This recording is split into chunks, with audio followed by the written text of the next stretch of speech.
Help for victims is the first priority for authorities when dealing with family violence. Catholic welfare agency Centrecare recognised that to reduce ongoing violence, perpetrators needed help too. Last year, the organisation fielded inquiries from 100 men and about 20 completed an intensive 5-month course to challenge and hopefully change their behaviour. 2 men who've successfully completed the program were prepared to speak to Stateline about their experiences, as long as we protected their identities.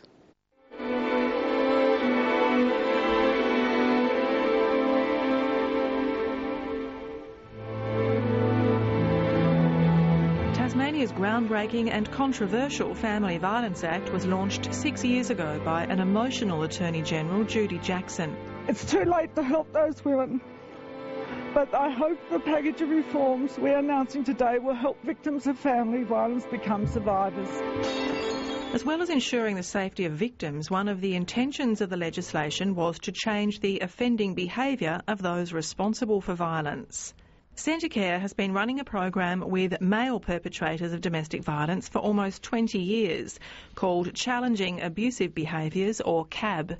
Anne-Marie is the clinical supervisor of counselling at Centrecare and says the need became apparent after working with women and child victims. But we also realise that, you can work with 2/3 of the issue, but really you have to be offering a program for the other third, or as you can see the pattern of men getting into other relationships with the same behaviour. Referrals come from the police, the probation service, general practitioners and magistrates, but that doesn't always make the men eligible. There are some magistrates who refer who don't actually realise that it's a voluntary program, and sometimes they misunderstand and think they can actually mandate a man to the program. That's the key to this program. The man must accept responsibility and want to change. I learned there was a better person underneath all the rage that I had, and understanding, I'll put, as the ways to control it, really. Andrew and his wife saw a marriage counsellor to try and save their relationship, and he ended up doing the program. It even scared me, the way they was acting. It was just over something trivial, and the way I just flew at it. Since I've done the CAB program, I've learned to better to control my temper and my actions. Andrew says all his relationships have improved and he's still with his wife. Wayne runs the 20-week course. Some of them have been really quite violent towards their partners and children, where others, sometimes it's just the emotional or verbal abuse. So it runs the whole gamut. We don't really have a hierarchy of abuse within the group. We sort of have the attitude that abuse is abuse and none of it is acceptable. What's your reaction when you do? The men have a lengthy individual assessment with Wayne before moving into a group session to learn new skills, identify their own behaviours, encourage empathy and communication. Every angle, really. If the men themselves during the discussion start to blame somebody for their behaviour or minimise their behaviour or deny it, we'll challenge them on that. We'll say, no, whatever the provocation, you are responsible for how you react to whatever's going on around you.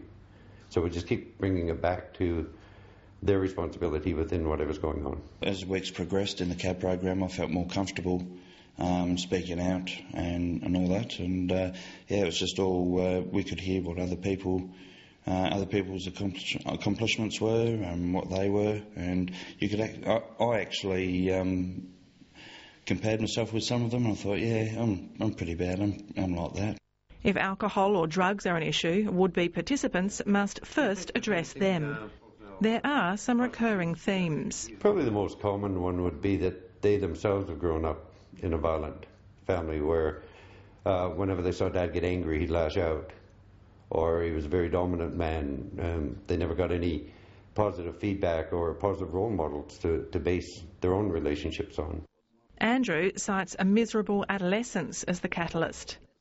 The 4 years of the high school was basically in my life was the worst time, and then I just must have just started building up inside because I kept everything bottled in, and just started building up, and then just later on it just really did boil out of control. For John and Anne, financial stress was the tipping point.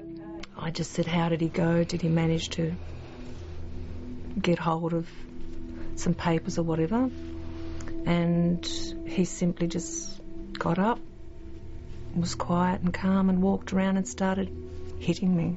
I then went to the toilet actually and locked myself in the toilet, and I couldn't find the number to the local police because I was trembling and in shock, and so I just dialed 000 and said that my husband had hurt me. I knew I had to call the police and I had to have him charged, and in a way it was good for him too. The reason I walked away and realised what I did, her last comment was she was going to call the police, and I pleaded to do that. Yes, I was charged, yeah. I was charged with abuse, domestic violence. He says the court recorded no conviction on the grounds he was enrolled in the CAB program. That was 3 years ago, and he and Anne are still together. So far so good, but I think if I didn't do that program, I think I would have been a repeat offender. Wayne says the program does seem to have a good success rate. Sometimes, because Hobart's a small place, I do bump into guys with their partners out on the street, and their partners have let me know that they're very impressed with the changes that they've seen. Because Centrecare run the program without any funding, Wayne says it's hard to give more than anecdotal evidence.